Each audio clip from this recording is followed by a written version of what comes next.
In this video, I show you the best $1,100 gaming PC featuring Ryzen 7 and the RTX 2060 from Nvidia. This can max out all the latest games at 1440p with around 60 FPS. This is the hardware hub, and without wasting any more time, let's get right into it. So hey guys, today I'll be showing you a $1,100 gaming PC. To start it off for the CPU, I went with the AMD Ryzen 7 2700 for $210.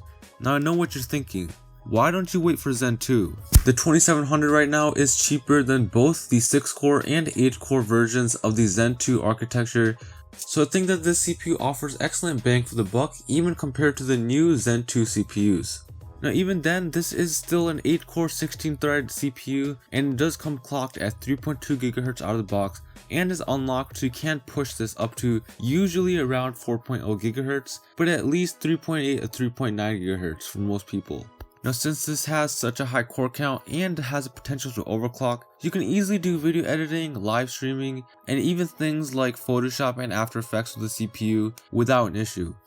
In gaming, you generally will get very good performance across the board, especially since it has 8 cores, which is more than what most games need. So all around, this CPU does everything that you need for a very good price. Now for the CPU cooler, I decided to go with the Deepcool GAMX 400 for $20. This is a tower style CPU cooler that will serve as an upgrade over the stock Wraith cooler.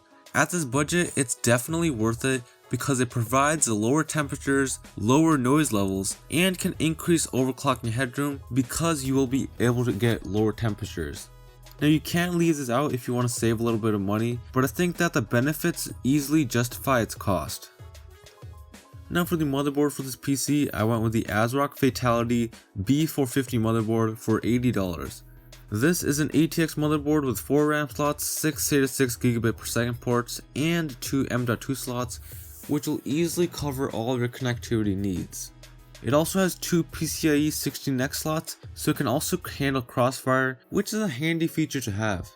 Overclocking on this is definitely a highlight of this motherboard because it does have the B450 chipset, which does allow for CPU overclocking, and this motherboard also has some very beefy VRM heatsinks, so when it comes to overclocking the CPU, the motherboard isn't going to hold it back very much.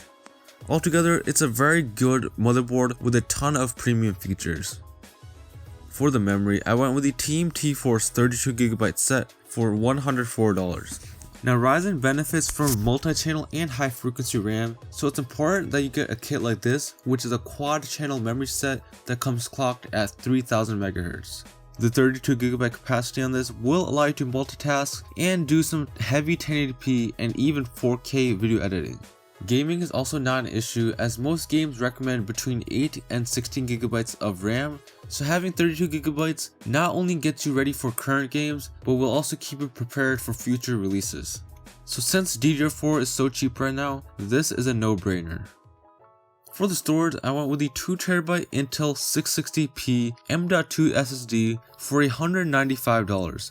Going full SSD for this PC makes sense because with this you get very fast read and write speeds, especially compared to a mechanical hard drive.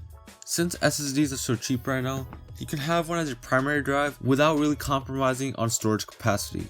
The 2TB capacity on this can easily house all of your OS, applications, and files, which is nice. So all around, this is an excellent drive at a great price that gets the job done well. For the GPU, I decided to go with the EVGA RTX 2060 for $350. EVGA makes some excellent Nvidia GPUs, and you could tell how well crafted this GPU is just by looking at it. Now this graphics card comes with a nice dual fan cooler that can easily push this GPU past the base clock of 1365 MHz. The 6GB frame buffer on this is more than enough for 1080p gaming and will be a good amount for 1440p gaming as well. In the future, this might seem a little bit limiting, especially compared to the 8GB frame buffer that a lot of the AMD cards come with, but it won't be too big of an issue. Altogether, this is a great card that fits the needs of 1440p gamers very well. Now for the case, I decided to go with the Fantex P300 for $60. Now this is a mid-tower case that comes in a few different colors. You can go with whichever color is your favorite. Now this case definitely has a lot of room for cable management, especially since it has a PSU shroud, so building in this isn't a problem. It also has a nice tempered glass side panel, which gives this case a premium look and feel. So for the price, you're getting a good looking case with enough features and room to create a beautiful looking PC. Last but definitely not least for the power supply, I went with the 650 watt Cooler Master MWE for $70. This is a fully modular 80 plus gold rated PSU. This is a high quality unit that can easily handle overclocking, and since it does support up to 650 watts of power, it leaves room for upgrades in this PC if you want to get a more power hungry CPU or GPU. So for the price, you're getting a reliable PSU that has enough wattage to leave room for upgrades in the future. Now you might be wondering, how will this PC perform? Now in games like Shadow of the Tomb Raider and Far Cry 5, it can easily hit close to 60 FPS at 1440p Ultra, which is a very nice experience.